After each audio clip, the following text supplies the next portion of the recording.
Good morning, good morning. Um, let's have Brandon take you on the morning chores. And then let's take a walk in the garden. I already have my hat on. Except there's not really a garden. I'll just have to show you the plans. Good morning. And see who came to help me go feed the pigs. Even the ducks are out here. They usually don't come this far. They usually stay in the chicken lot.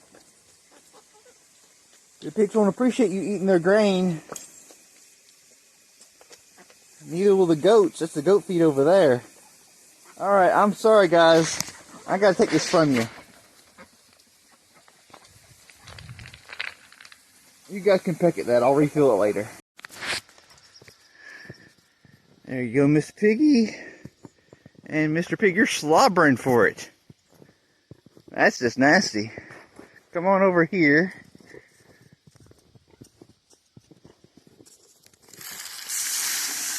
There you go. Enjoy.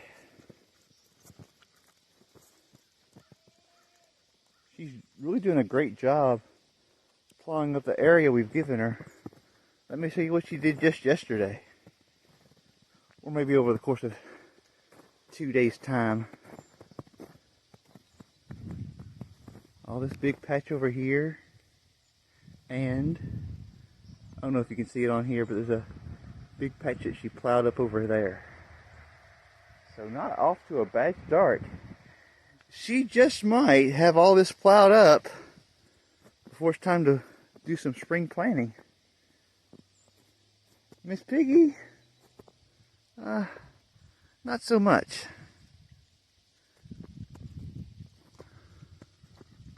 We might have to open this gate up so Mr. Pig can do his work.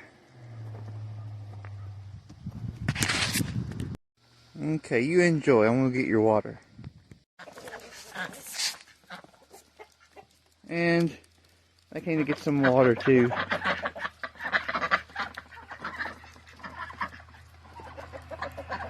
Poor guys.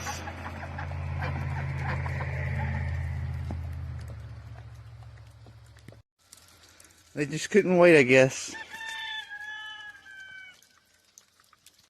They are 6 weeks. And normally they'd be much, much bigger. I think what it is, they're using the majority of that feed just to stay warm. If it were warmer, they'd probably be twice this size. So, another drawback to having meat birds in the winter. So we'll probably wait a few more weeks than normal to let them mature and get bigger. That way it's worth our money when we harvest them. So I keep them filled with hay, but it seems like the commodity makes much more.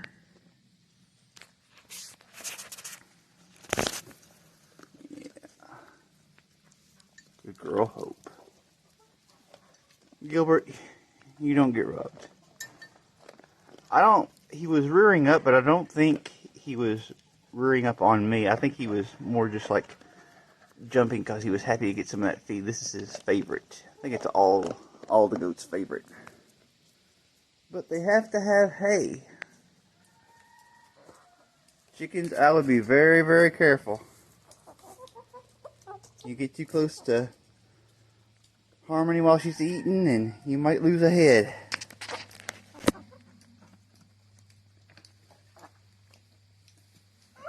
How you looking, Harmony?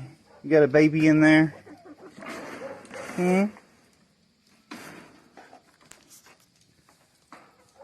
There's more over there if you want some. There's plenty for everybody. There you go.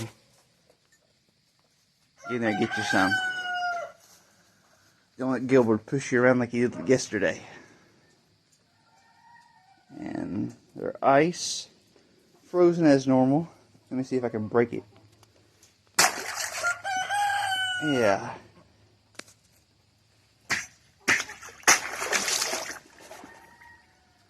You still got some. I think I'm going to pour some hot water on that and get it thawed out for you. First I need to get you some hay. Let me get you some hay. I accidentally got some wet stuff here. You want the nice dry stuff down here. There we go. A full barrel will usually last them about 2 days. That's probably more than what they need for a day. But I'd rather them have too much than not enough. There you go. Got your water all thawed. Now, let's see how you're looking for feed. You guys are about out. I'm going to fill you back up. Any eggs? Now first, I thought I would let you know that we're going to be doing both succession planting and companion planting. And I'm excited to show you the difference and why they're both important for your garden. Come and join. I'm afraid it's all handwritten, but I'm excited to have you actually watch the garden come to life this summer. There's a lot to unpack here, so I'm going to leave it up just for a minute. That was actually my third draft of the garden plan. It took me a lot of time to look up what plants could and could not be planted next to other plants. And that's an important part when you're trying to do companion planting to help each plant grow to its biggest potential. Now you notice possibly that I had this long list of broccoli. Now our plan is not to plant that all at once, but instead to plant the first one with winter sowing, so it's already started, and then the second one right along with it, but directly sown in the ground, and then every week plant another row so that we have that consistent harvest of the broccoli. And then if we have too much as the weeks go on, we can blanch it and freeze it and store it for hopefully a year's worth of broccoli. I mean, there's a lot in that garden. You will also see that I have several groups of tomato on there. I believe I have 4. 1, 2, 3, 4, 5. 5 groups of tomato on there. That might be a bit much. But the reason that they're spaced out is because we want to save the seeds. And if we had them all grouped together, then there would be crossbreeding and it wouldn't be true to the next generation of seeds. But all the tomato needs in order to not cross is 15 feet. So by that logic, we could plant tons of tomato varieties in our big garden. And that's a rather exciting prospect for this tomato lover. Now finally, I have had several people reach out to me about the 3 sisters. And this is something I'm very excited to share with you. So I'm going to talk to you about it just a little bit, and then I'll zoom in super close so that you can see what I'm talking about. Now, first of all, the 3 sisters consist of corn, and that's what's planted first, and then the beans and the squash or the pumpkin. Now, the corn acts like a trellis for the beans. And plus, the corn is a heavy nitrogen feeder. It just soaks it out of the soil and completely depletes it. It's a heavy feeder. And to get really good production out of corn, you would have to fertilize it very often. But what the bean does is the bean plant actually draws the nitrogen out of the air and puts it down into the roots, so that the bean plant, planted right next to the corn, is a constant feeder for it. And then the pumpkin or the squash plant has kind of thorny vines, so it makes it so that rodents and other creatures don't want to crawl up the corn stalks and eat the corn. So it helps, all 3 help each other. And then the pumpkin also provides like a mulch, as it were, to keep the moisture in for the other plants. It's quite nice. And I love the idea so much, I actually have 3 different types of the 3 sisters going on. To the left of our garden, we have the typical Three Sisters with corn, beans, and pumpkin. You need to follow the directions on your pumpkin packet to see how far apart the pumpkin plants need to be. And then as you can see, I have grouped the beans and the corn into squares that are about 12 inches across. Now this is just one of many different arrangements for your Three Sisters plants. It just happened to be the one that worked the best for us. And what I did was I did a Google search for the Three Sisters plants. And then I picked the one that worked best for us. It makes a long rectangle, which works perfectly for the edge of our garden. But there are circles, there are all sorts of things, and you can even create your own.